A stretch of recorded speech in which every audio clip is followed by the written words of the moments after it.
out a long-term natural gas solution for Lowell Light and Power as well as for the community. Don't you think it's realistic in 2 or 3 years this problem will be solved?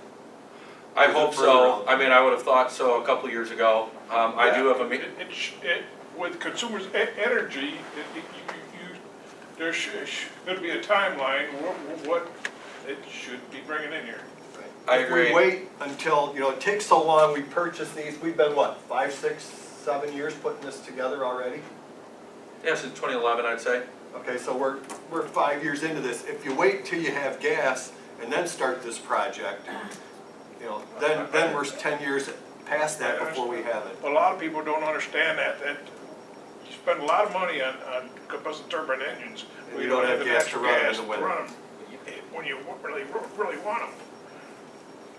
And I'm not sure that if we had some catastrophic ice storm in the middle of the winter that wiped out power to half of Michigan, that we couldn't call them up and they go, That's a question I pose, because if the transmission line are down. came down, no one would be able to run their Yeah, they furnace, so can't they run wouldn't their even have the furnace. gas to Can we use. run our So that's a generation discussion in the we've been winter? having.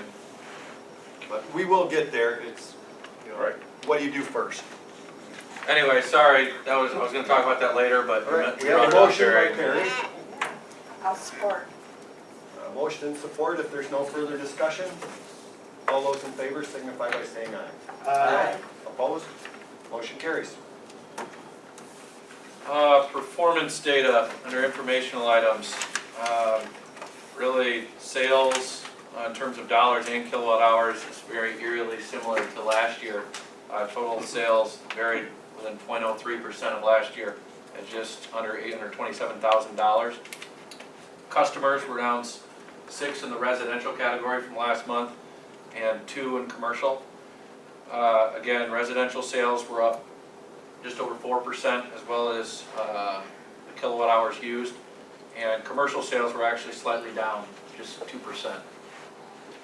Moving down to the middle of the page, the electric requirements in June, just for the public, June's data is reported a couple months behind due to the MPPA's reporting process.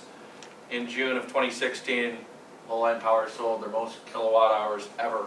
I went back to 09, and I'm just assuming before that we didn't sell anything more than that because everything's been trending up. But just over 7 million kilowatt hours compared to 6.6 million last year in June. And our peak demand in July was just under 15.4 megawatts, up from just under 15 last year. And in July of 2016, we did run the combustion turbine a number of hours and produced just under 100,000 kilowatt hours, which is the most of any month by these generators. So they have been used this summer. Any questions about the top half of the performance data? Going down to the middle of the page, the residential and commercial billing statistics. This is reported on a quarterly basis. Nothing's changed. The next end of the quarter will be October 31st. And again, we do that based on seasons, not normal quarters. And just for the public, as notice, a lot has been talked about Lowell Light and Power's billing rates, especially the PCA. Lowell Light and Power has not had any rate adjustment of any kind besides the low income energy assistance fund factor since December of 2014, I believe it is. So it's going on 20 months without a rate adjustment. So we have been doing what we can in the last year and a half plus to mitigate the costs we can control. Turning to the back of the page, investments in cash, you'll see that investments were significantly down compared to the prior month. And the main reason for that is $525,000 that was paid out in capital expenses through the AMI project and the Siemens combustion turbine. I mentioned for the last few months that we've been waiting for this to hit, and it has. And also we did have 3 payroll periods in August, and there's only 2 months a year where that occurs, so that's 1 extra payroll that decreased cash. But we're still in a healthy spot of over $2 million. Moving down to delinquents, I am happy to report that the couple numbers we do look at, the delinquent balance from the previous month, $412, that's actually down to $51. So when we look at, they set over $700,000 that we billed last month. Out of all that money that we billed, only $51 hasn't been collected. So great job to staff. And the delinquent balance of inactive accounts is a decrease compared to last year and the previous month. Once an account becomes inactive, it's very hard to collect this. So that's a great job by staff. And as you all know, our write-offs this past July were down compared to the previous year. So if last year at this time our inactives were at $7,800 and this year they're at $6,800, the hope would be that next July our write-offs would be even less than they were this year. Moving down to aging analysis, the 47, 10, and 4 that you see in the first column, this is now down to 39, 22, and 4. So we're at $45,000 outstanding instead of the 62 that was reported. We did have a customer pay. Compared to the previous month of $52,000, this was a decrease, and the previous year of $63,500 was a decrease. So great job by the office staff in terms of collections. Any questions? All right, the outage report. We had 4 outages in the month of August. The shortest outage, but it affected 381 customers, was caused by what type of bird, Ryan? A bluebird. A bluebird. And I think I was on vacation and Ryan sent me a text and it was like, this circuit just went down and this was the culprit and it was just a dead bird. I was going to show it on the screen, but I just didn't have time. I didn't know if Tina would want to see that. The other 3 outages were a burned up termination block, a squirrel took out a fuse, and a tree took out a fuse. But overall, the reliability for the month was 99.994%, and we're just under 99.99% as of this month compared to last year, we were at 99.96%. So we are trending in the right direction in terms of reliability. Any questions? Otherwise, on to the income statement. We already went over sales, but they were significantly over budget. And really, it's just due to the hot summer. We did have a shorter billing cycle, but just due to the heat is why sales were up so significantly. You'll notice in service revenue that we had just under $17,000, and this was for the work that we billed Lansing as part of the mutual aid program when Mark drove, Justin Muchler, and Rich Muchler went to Lansing when they had their outage. We billed it in August, and that's why it hit the income statement. So we were at $856,000 for the month and significantly over budget. But as we work our way down to purchase power, you'll see that we were $120,000 over budget on purchase power, and we were $144,000 over budget on sales. So it about evens out. So whenever you sell more, you're incurring more costs in power. And the main reason for that, increased sales, but Campbell 3 only ran 58,000 kilowatt hours, which seems like a big number, but typically they produce 3 million. So a lot of our money was spent buying power off the market, and that's why you see the deficiency energy charge was just under $182,000. And the market price of power is cheaper than buying it from a coal plant, but the problem is we're still paying debt service on your coal plant. So you still incur that debt service cost regardless if you're buying power from Campbell and then you buy power off the market, which actually doesn't make it an advantage. If we had our debt paid off in Campbell, which will happen in a couple of years, then it would be advantageous for us to be in this situation. So, but generation expenses were under budget, as I talked about earlier. Barney's time was spent more towards the project than generation department. Purchase power was over budget. Distribution department was under budget, and you'll see in the distribution department we're over budget for the year, but $21,700 of those dollars were paid in July and hit the income statement, but will be accrued to June as they were part of the interchange substation maintenance project that was completed by UIS. So in actuality, the distribution department's $14,000 under budget, and that will all be trued up through the audit process. Customer accounting was right on budget, as was marketing and advertising, and admin and general and outside services were actually significantly under budget. Office insurance and maintenance was $3,000 over budget, and that was due to IT expenses incurred and postage for a mailing that we had go out as part of the AMI project that was released. So we move down to employee and compensated absences. Nearly right on budget. Miscellaneous was significantly under. Operating expenses, 2 months fiscal year to date, were $108,000 over budget. Sounds like a lot. 120,000 of that 108 is purchase power. So when you take every other operating expense that we have, we're actually $12,000 under budget. So we're in a good spot. When we move down to net income, we're $41,000 over budget year to date. We ended up August just over $54,000. So 2 months year to date, it's really early, but we are having strong sales, controlling operating expenses, which allows us to fund our capital budget, which are the projects that, the big projects we're able to do. Any questions?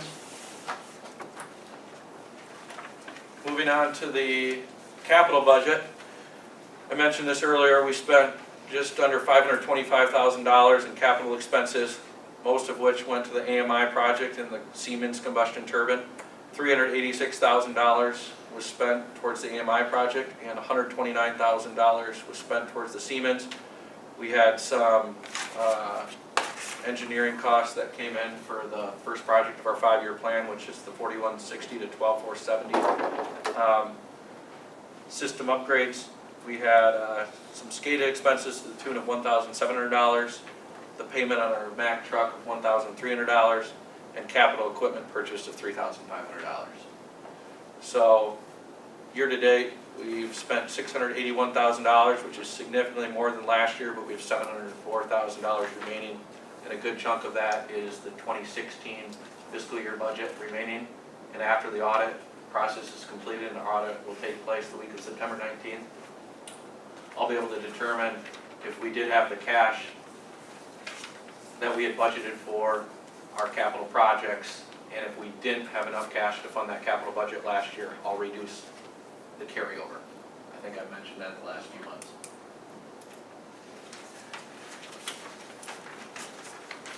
Alrighty, on to the manager's report. Since our last board meeting, which was August 17th, we have not had another MPPA meeting. The next MPPA meeting will happen next Wednesday, so there's really nothing to report from the monthly meeting. I'll report on that in October. I did receive an email though from Pat Mullen, the CEO of the MPPA, and he let us know that NextEra Energy Incorporated, which is the biggest producer of wind projects in the United States, their board of directors formally approved the Huron Wind Project for full funding, and this needed to happen by December 31st. So it happened three and a half months early, which is great news. Now there are challenges with ordinances. This project is taking place in the thumb. You may read the news and say that people don't want this project to be a go, but they have to make it happen, otherwise they will have a penalty up to $945,000. Now Low Light Power's percentage of that is just over 1%, so it would be a $13,000 payment to Low Light Power. But this project is really moving forward, and they would not have released the funds if they didn't have major confidence in it. Just because it's approved doesn't mean it'll come online anytime soon. It'll still be a couple years out. But just wanted to give everyone an update that this is a good thing, and it is a very cost-effective form of renewable energy that averages out to in the $40 per megawatt hour over the life of the contract.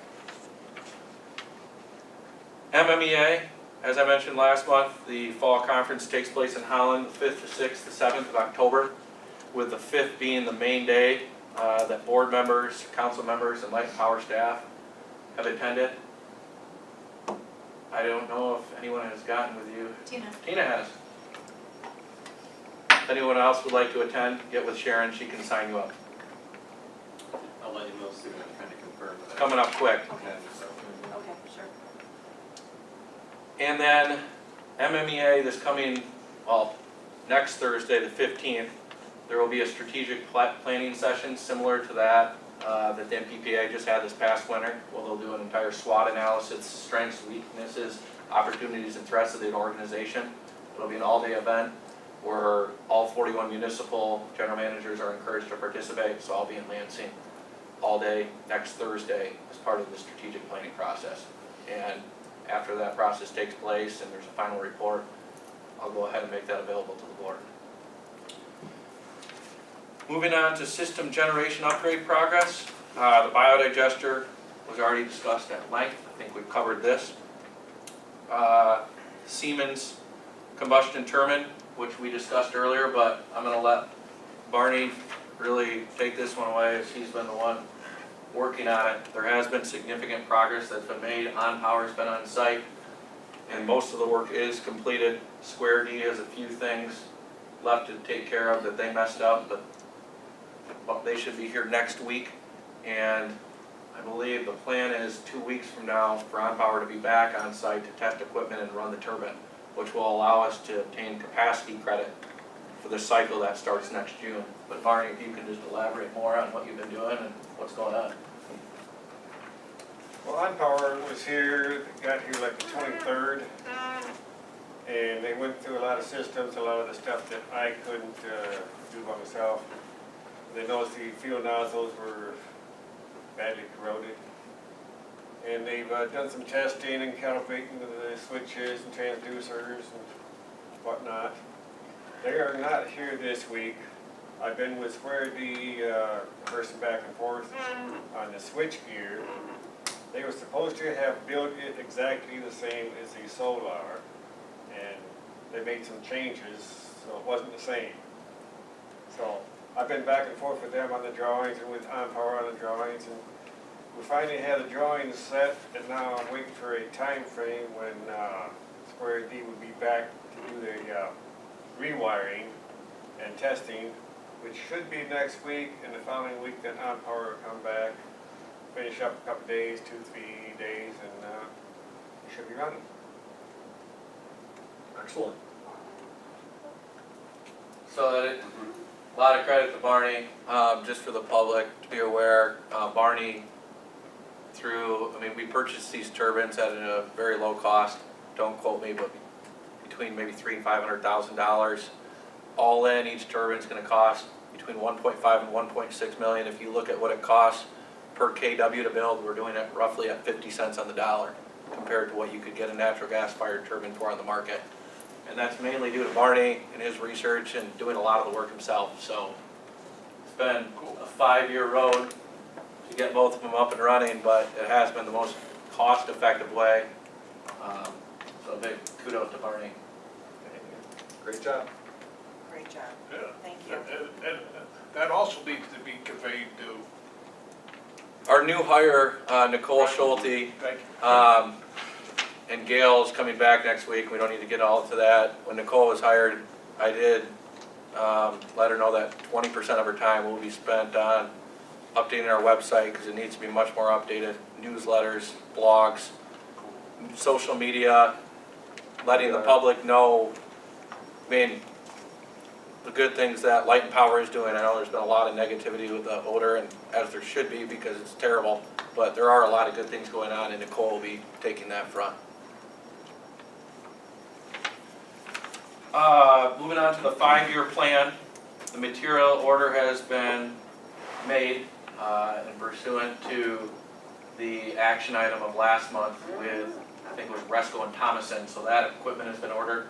Projected start date of sometime in October for the first project as part of our 5-year plan.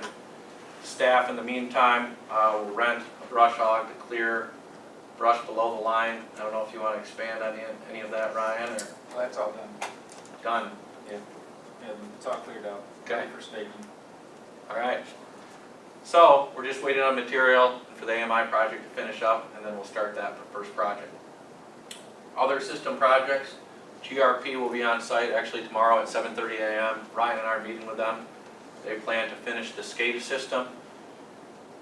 And I wrote this manager's report 2 weeks after our previous board meeting. So in that time, the rest of the distribution department has been spending their time on the biodigester odor problem, the AMI project, other typical maintenance work, as well as the Alden Ridge development, which I talk about later.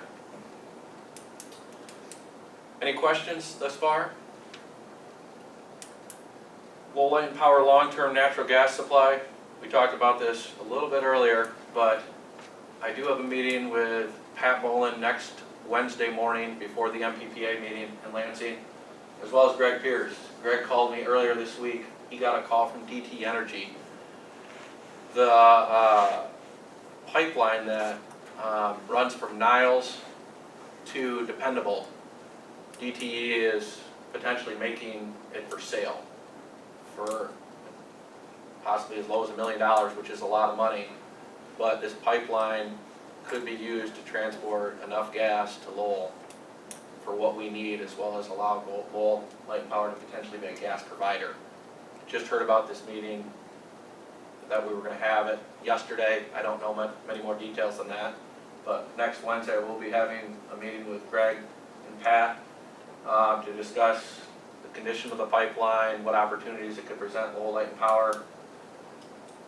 And obviously, it's a huge decision. It's gonna have to be analyzed and talked about and discussed and what our options are. But as always, this is one of my top priorities to make sure we get gas here. So we will look on this front. But Consumers Energy hasn't gotten back with me regarding any more information about this pipe. So, just an update. Standby generator and gas compressor. Our options remain the same, and those are that we either need a gas compressor that can go from 100 to 250 psi or from 15 to 250. And that assumes we do not have a pipeline that gives us gas 24/7, 365 at the pressure that we need. If we determine we can get that line, even if it's 18 months out, I've done the math, financially it would still make more sense for us to purchase a compressor instead of leasing one, gain the equity in that, and then we can sell it and recapture our equity or even lease it out to someone else.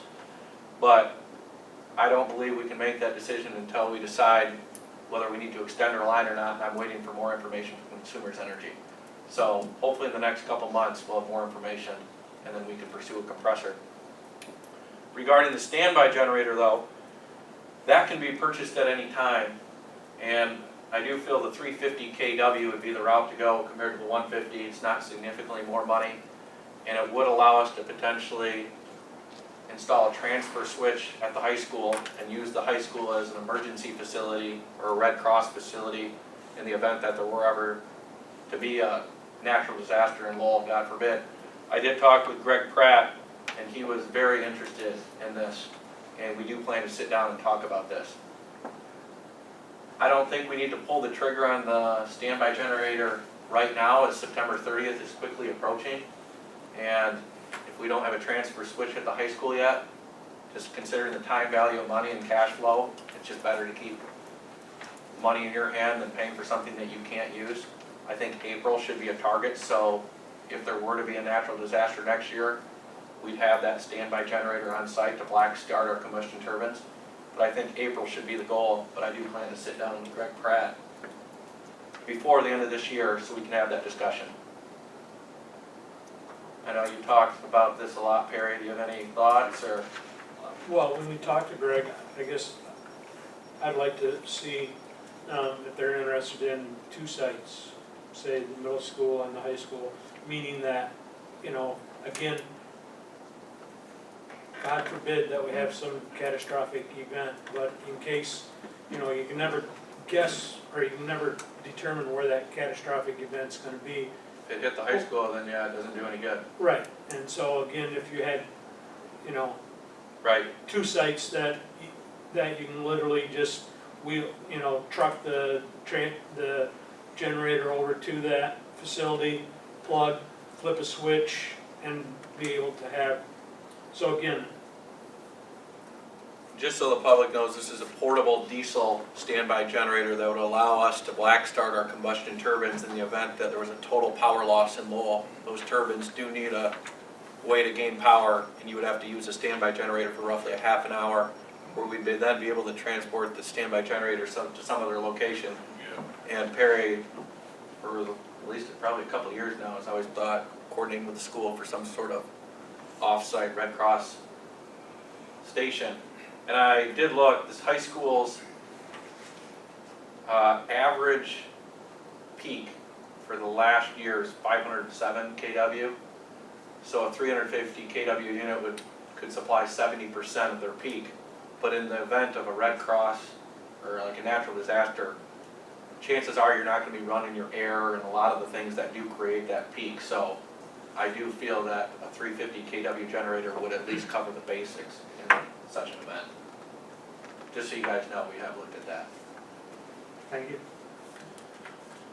Nothing new with the school solar project, although I do imagine Greg Pratt and I will talk about this at the same time we talk about a standby generator.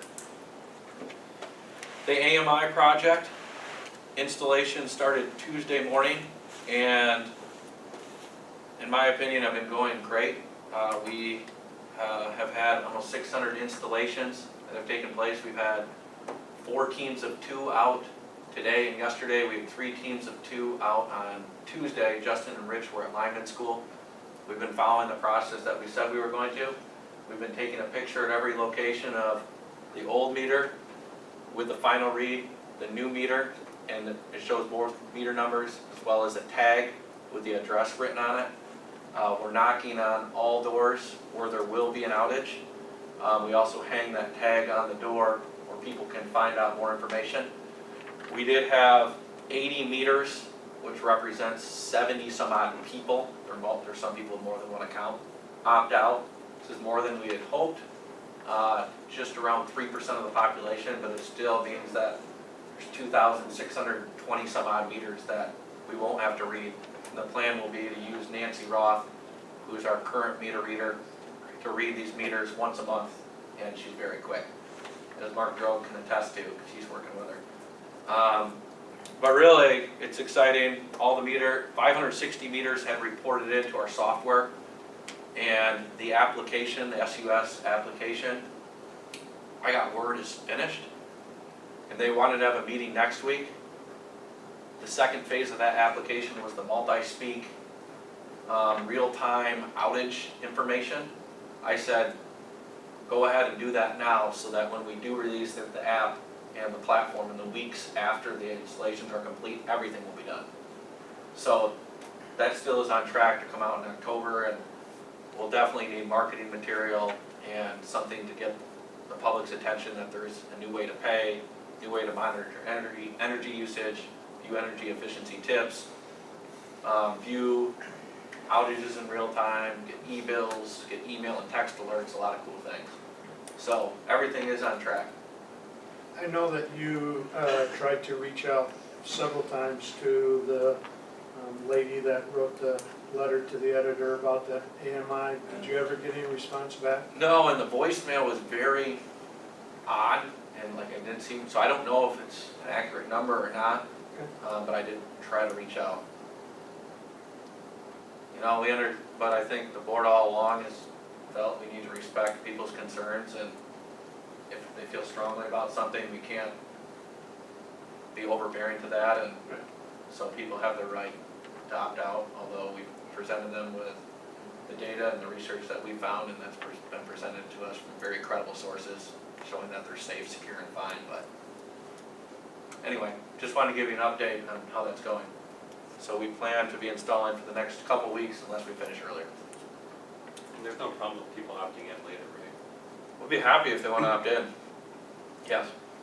Did you say, Steve, what that average time is taking on 10 to 15 minutes? The people who have worked 8 hours a day are on pay. I mean, they about get 100 done.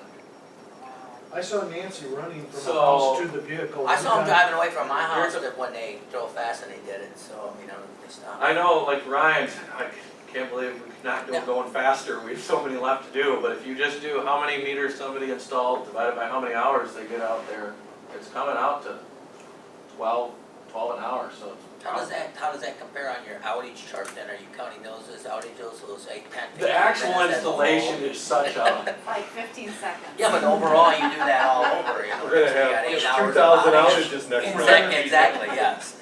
Consumes energy, but doing that also. Yeah, Consumers Energy has been doing millions of meters, and I believe they'll be done in 2018 with the whole state, as well as DTE. Yeah, you're right. There's an update. My next board meeting, our goal is to say it's working. We were able to produce the billing file with AMI. I'm pretty excited since whether people know it or not, we've been talking about this project since March or April of 2015, so it's been a long year and a half coming, so I'm glad we're here. Transmission Investment Service Committee, I also had a call with Pat, again, the CEO of the MPPA, and his staff is going to reach out to ITC about a potential second transmission line that will qualify for zonal cost recovery, so it's not Light and Power footing the bill for the maintenance costs. Grid Alliance has already given us their determination that a second transmission line can't be built to Lowell. That'll be a benefit to the zone, meaning there is no zonal cost recovery. Still, we're going to do our due diligence, reach out to ITC, see if they have a different angle or if they feel they're able to build a second line. Pat is not confident, neither am I. Grid Alliance said there wouldn't be a way to do it. I don't think ITC. So then, really, we should be putting our money into a gas solution instead of a second transmission line solution.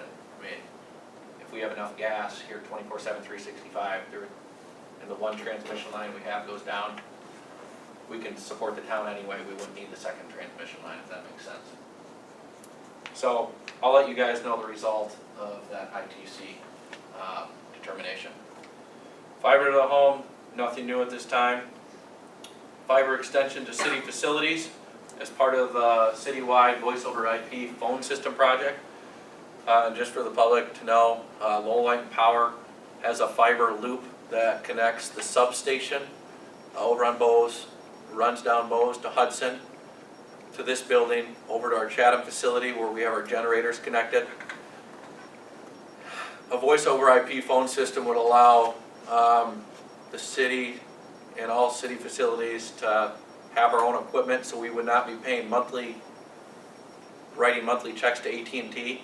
The police department, the city, and Light and Power have fairly large AT&T monthly reoccurring costs. We could buy our own servers, be our own phone provider almost, and those monthly reoccurring costs almost go to zero, and it would save the city hundreds of thousands of dollars over the course of a 10-year period. To do that, though, we need to extend our fiber loop to the other city facilities, DPW, water, wastewater, fire, city hall, police, and that would be the first step as part of the phone project, is the fiber project. We have gotten three, we didn't go out for an RFP, but we got 3 quotes from Western Telecom, Amcom, and FiberLink. We're waiting for a revised quote from Western Telecom, but right now the breakdown of the lowest quote is $46,000, and this will need to be revised as the library is no longer going to be part of that project. I didn't tell you that, Brian, so now you know. Okay, yeah, I was going to get with you about that tomorrow. We were planning on presenting this to the council during the September 19th meeting for their consideration. It's going to be October. I talked with Steve Euclid today, just with the AMI project, the biodigester, the audit coming up for Light and Power. It's probably going to be October, but we still expect to go forward with this. All the department figureheads really don't see why we shouldn't do this. The return on investment is great. Other cities have done this. We visited Walker and it's worked out great for them. They've saved a lot of money, so we do plan on coming forward with this in the next couple months. We haven't forgotten about it. Diesel generator and equipment removal at the Broadway building. Landco LLC upped their offer to $4,500 from $2,500 for the 6 heat exchangers and cooling tower. And that's really because our guys will be doing a lot of the work, which if we have the time and can fit it in, we're going to be paying those payroll dollars anyway. We shouldn't be doing that.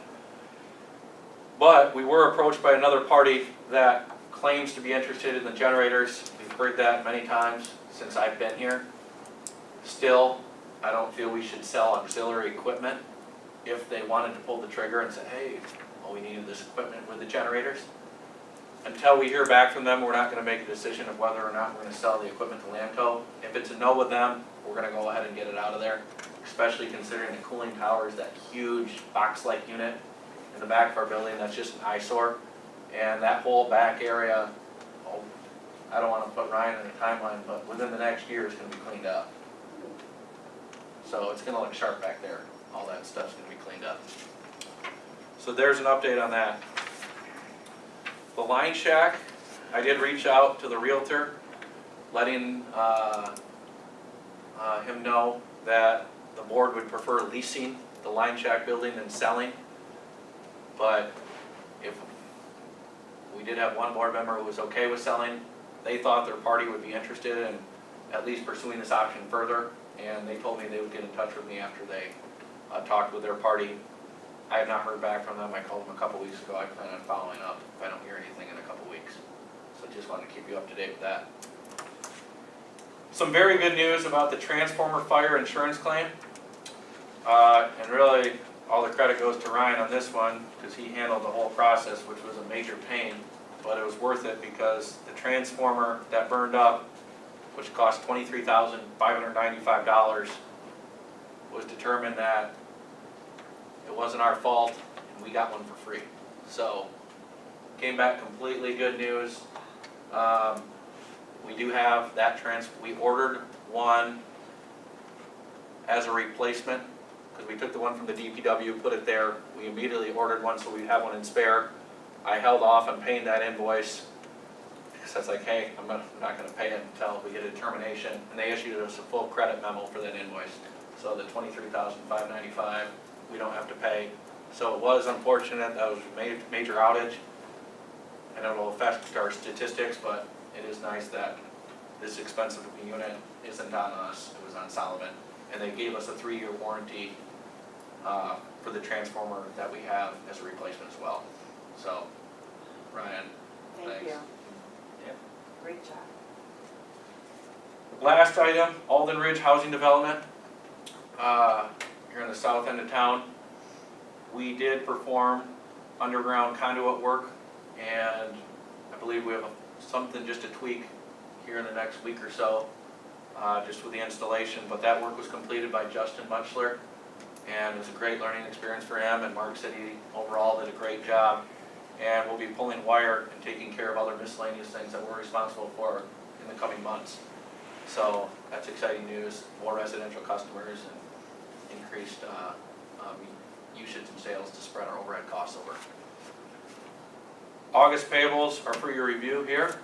Other than that, I do not have anything else. All right, our next regular Lowell Light Power Board meeting is October 13th. You have a schedule in your packet of other city meetings. That brings us to board comment. Andrew, we'll start with you. All right. Yes, first I'd just like to thank the citizens for continuing to attend these meetings for this issue. It's good that you're trying to make them to understand, I think, because several of you have seen here several times now, so appreciate that you're taking the time to understand an issue that's, that everyone's been dealing with. Another one is just kind of a shameless plug in a way. It's my wife and actually Jeff's wife, Tina Dickerman, they made a photo or a video of the installation of the AMI meter. I believe you have it on the website. Yeah, I'm sorry to mention that. And thanks also to Ryan and was it Justin that was with you? That day? Rich. I knew it was one of them. But yeah, so for allowing them to do that, because it was really kind of fascinating. I didn't get to watch it, but I did get to watch the video, and it basically shows you what the whole process is of replacing an old meter with an AMI meter. Surprisingly simple. And it's you just put like a giant wrench, you pull it out, and you plug in another socket, and it's Right. it's done. Thanks for bringing that up, and a big thanks to Tina and your wife for making that video. Yeah, and thanks to you guys too for kind of coordinating, because it was kind of they had that idea and just said, hey, we'd like to do this. I was like, okay. Right. And I thought it was a neat thing, and hopefully a lot of citizens can watch that and just kind of see, here's what they're going to do to your house, and it's nothing. You probably wouldn't even notice if you didn't watch them do it. And lastly, I just want to say, welcome back to school, I guess. I'm sure I'm not the only one who's taking kids to bus stops and, trying to figure out all everything that goes along with school, but it's a lot of fun, I have to admit. And just to relate one story about being a small town thing, I did go to school here at Bushnell through 4th grade before my family moved away. So what's interesting is that meet your teacher night for my kindergarten son.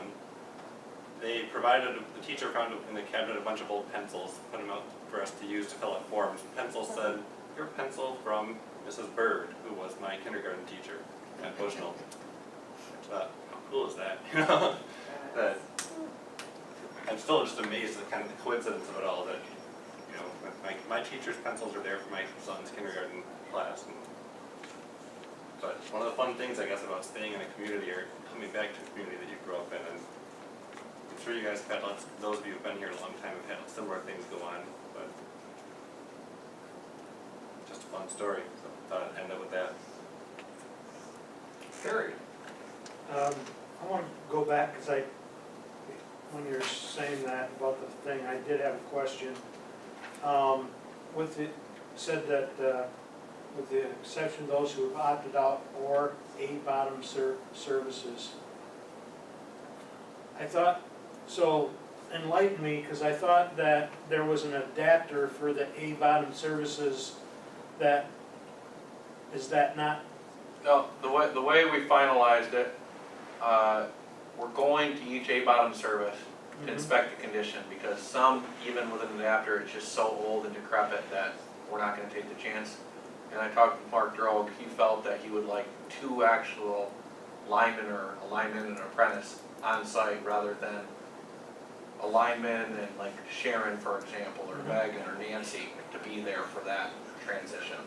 So that part, that's the explanation for that part. Okay.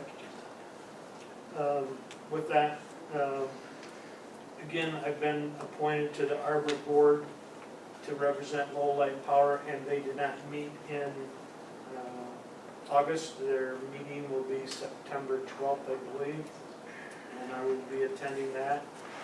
I do, you know, I'm shameless also, put a couple plugs in. This week, this next Friday will be the Pink Arrow football game, volleyball game, and soccer.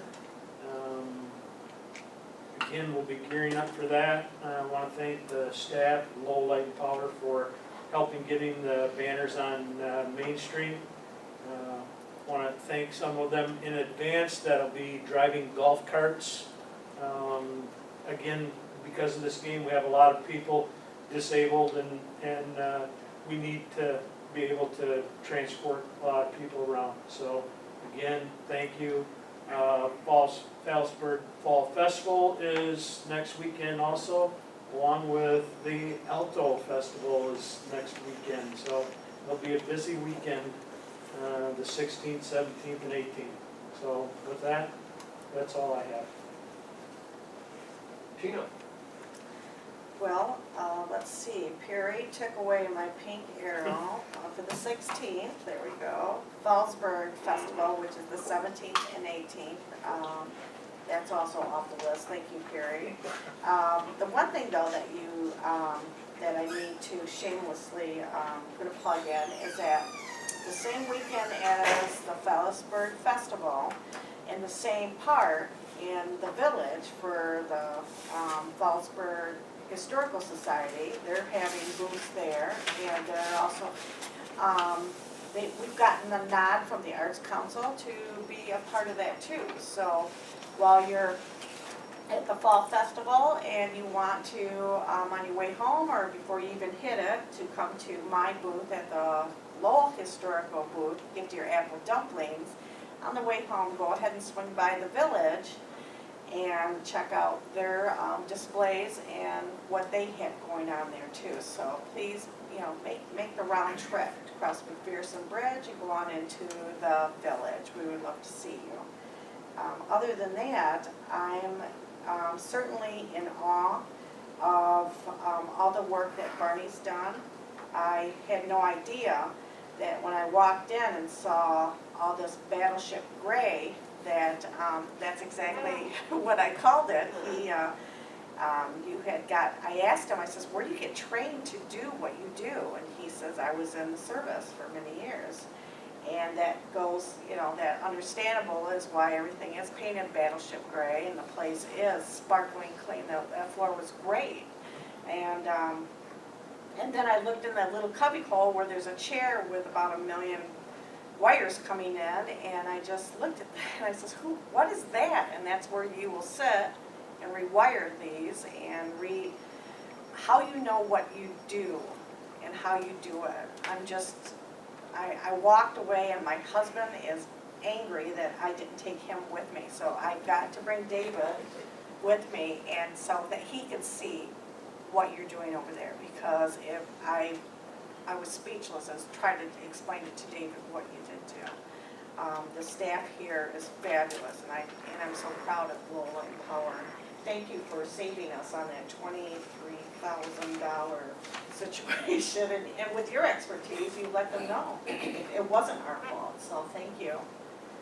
With that, I'm out. Jim? I have a question, this could be the whole group. Last week, our last meeting, we were in a closed session. During that closed session, what stays in that closed session is supposed to stay in that closed session? What is the ramifications? Because within 36 hours, there were things that were stated in that meeting that were out in the John Q. public, coming up and asking me, can you confirm it? And I said, no, I cannot confirm any of that stuff. So what are the ramifications when those things get out that aren't supposed to take out? I mean, I was like, whoa. It's, so I'm not sure who said it, what it was said. I didn't ask, but moving forward, I was just concerned it hit the street that fast. Whether it came from the city council, Low Light Power Board, conversation somebody had with their wife in private and it got out, I have no idea. So what, do we have that ramification? I mean, I don't know what it is, dismissal, I mean, I have no clue. I can check. Yeah, I mean, Dick Lent made it pretty clear. exactly. And so like, I go, wow, I mean, when did we meet? Thursday, whatever day it was?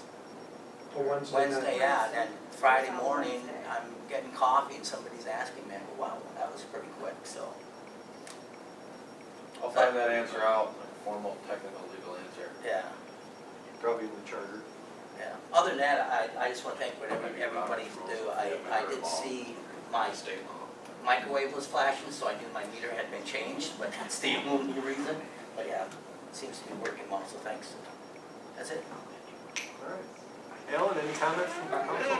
I'm good. Okay. Not much from me, just thanks to the community. I know this is frustrating, the smell, and different comments made different places that they think they're just hearing the same stuff from us, and it's same stuff, different day. It's not. We're doing everything we can. We're not going to allow this to ruin the community and property values and quality of life. Unfortunately, we're held to the contracts that were signed. It would be nice if we had some bigger teeth in these contracts that we could do more quickly, but we're held to the contracts that are here. We will enforce the no odor clauses that are in both of those. That I entertain a motion to adjourn. I'll make a motion, we adjourn the meeting. I'll support. We have a motion and support. All those in favor signify by saying aye. Aye. Wow, it's still We're done.